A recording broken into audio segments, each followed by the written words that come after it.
Alors, au sein de l'UE des compétences numériques, nous devons créer une capsule vidéo. Cette capsule vidéo représente la capture d'écran vidéo de notre ordinateur tout en répondant à 15 questions. Ces questions portent sur des aspects spécifiques du droit du numérique dans le contexte de l'enseignement. L'objectif est de couvrir de manière exhaustive les différents aspects du droit du numérique liés à l'éducation tout en exploitant le logiciel Screencast. Ainsi, la première question porte sur le délégué académique au numérique de l'Académie de Corse. Donc, l'ADAN, de son ancien nom l'ADRAN, est Sarah Cornu au sein de l'Académie de Corse. Chaque réponse doit être illustrée par des liens. Donc ici, nous avons le lien vers les coordonnées de Madame Cornu, qui est la conseillère du recteur déléguée régionale académique au numérique éducatif. Donc ici, nous sommes envoyés vers sa page LinkedIn pour avoir ses coordonnées. Pour la deuxième question, nous sommes sur la définition de l'œuvre de l'esprit. Alors, qu'est-ce que l'œuvre de l'esprit? C'est la production intellectuelle ou artistique mise en forme par une personne. Mais ce n'est pas seulement une idée. Alors, pour l'œuvre de l'esprit, nous sommes renvoyés vers l'article L111 qui, du coup, nous décrit toutes les conditions pour l'œuvre de l'esprit. L'auteur d'une œuvre de l'esprit jouit sur cette œuvre du seul fait de sa création d'un droit de propriété incorporelle exclusif et opposable à tous.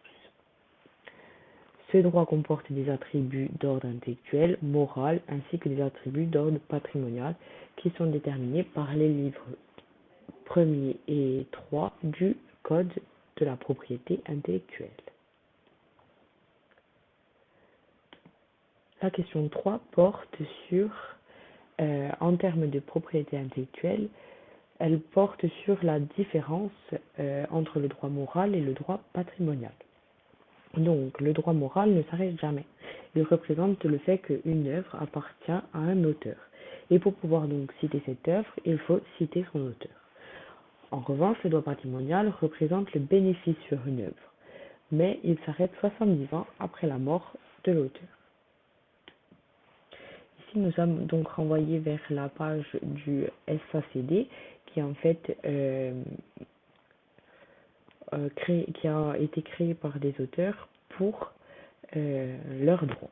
Donc la législation française confère aux auteurs une protection particulièrement élaborée grâce au droit moral et au droit patrimonial.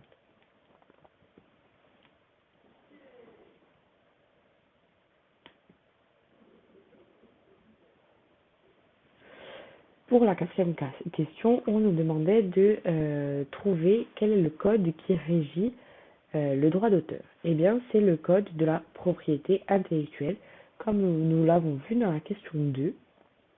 Donc ici, nous sommes renvoyés vers la page de Légifrance, où nous avons donc tout le code de la propriété intellectuelle avec les différents chapitres.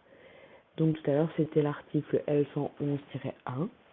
Et du coup, là, nous avons les droits moraux, les droits patrimoniaux, tous les articles qui correspondent donc à ce code.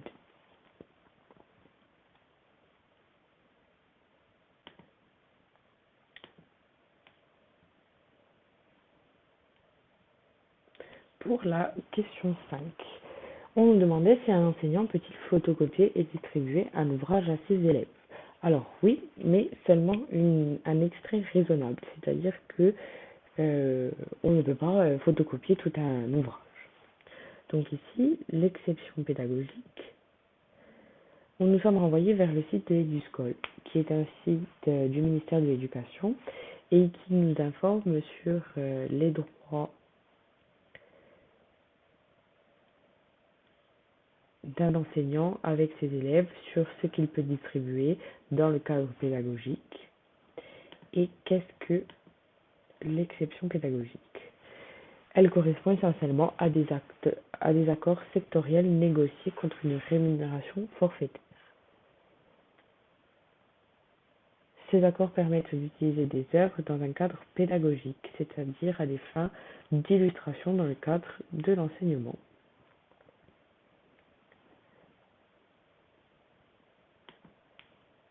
La sixième question porte donc sur la diffusion de films sur des chaînes à ses élèves. Alors, l'enseignant a le droit de diffuser un film seulement si le film a été enregistré sur une chaîne non payante, c'est-à-dire TF1 par exemple. C'est possible.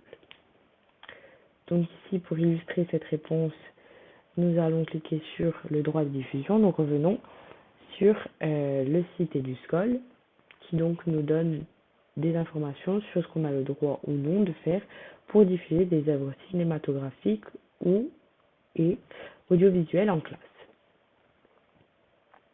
Donc là, nous avons tout ce qu'il faut savoir, avec d'autres liens au niveau des règles.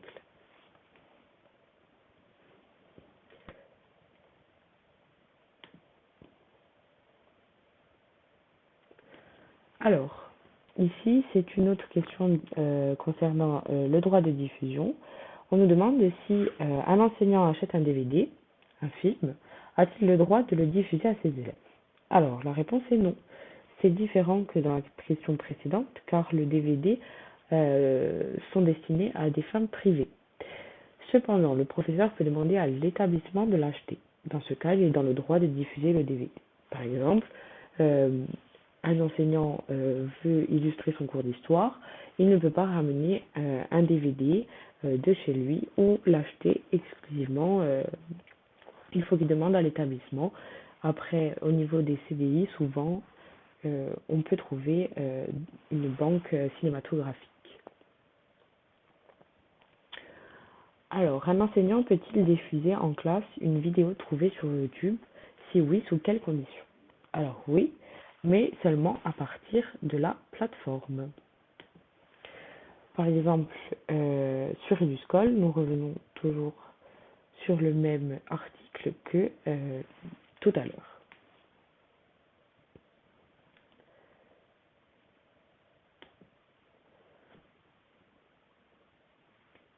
Un enseignant peut-il diffuser des photos de ses élèves? Sous quelles conditions? Alors oui, mais seulement à condition d'avoir une preuve écrite de l'autorisation des responsables légaux. Nous revenons sur le site de la République française avec le droit à l'image et respect de la vie privée. Nouvelle règle pour diffuser l'image d'un enfant sur une plateforme en ligne, qui donc nous réfère à la loi du 19 octobre 2020.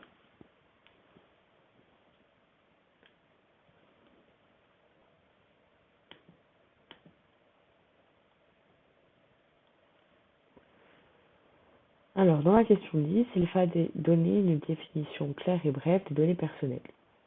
Puis, citer trois sortes de données personnelles qu'un enseignant n'a pas le droit de collecter. Les données personnelles sont des informations liées à une personne identifiable, comme le nom, l'adresse ou le numéro de téléphone. Dans cette question, il fallait aussi que nous définissions le RGPD. Le RGPD, c'est la même chose que le CNIL, mais au niveau européen.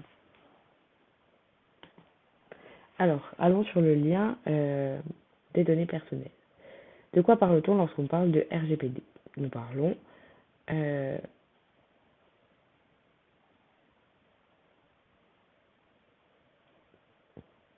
des données personnelles, de la responsabilité, de la transparence et de la confiance. Les données personnelles sont les informations se rapportant à une personne, directement ou indirectement.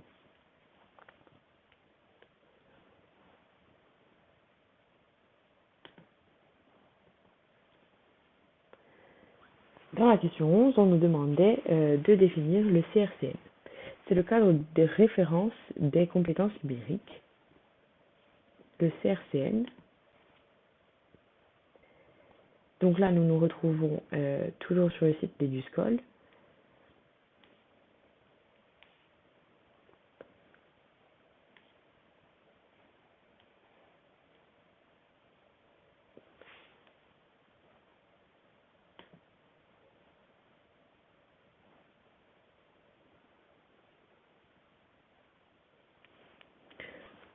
Dans cette question, nous devions présenter les 3 éléments permettant d'effectuer une recherche avancée. Donc nous pouvons utiliser les opérateurs booléens suivants qui sont et, ou, sauf, ou encore en anglais and, plus. Donc ici nous sommes sur le site Digital Guide qui donc nous permet de connaître les opérateurs booléens, la recherche optimisée.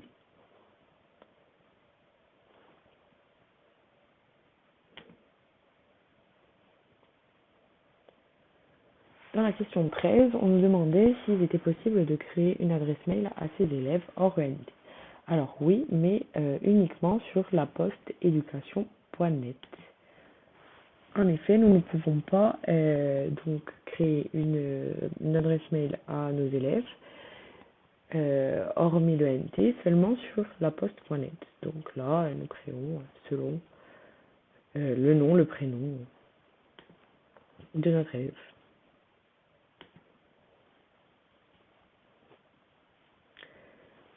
Dans la 14e question, nous demandions qu'est-ce qu'un logiciel libre. C'est un logiciel qui est fourni avec son code source.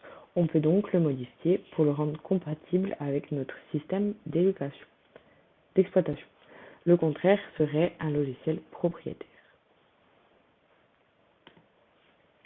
Donc ici, nous sommes renvoyés vers ma recherche internet, où du coup, j'avais cherché sur le gouvernement, qui m'avait donc renvoyé vers la page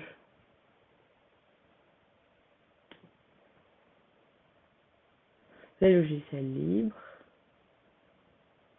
Qu'est-ce qu'un logiciel libre? Et du coup, nous arrivions sur la page Wikipédia. C'est un logiciel dont l'utilisation, l'étude, la modification et la duplication par autrui en vue de sa diffusion sont permises.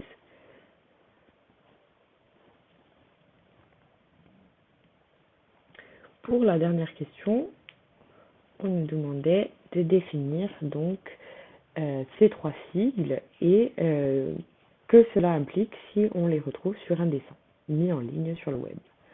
Donc si on trouve un dessin sur le web avec ces 3 dessins, on a le premier, ça veut dire qu'il faut citer l'auteur quand on récupère ce dessin.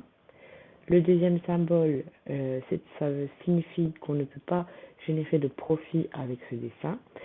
Et le troisième, on peut le modifier.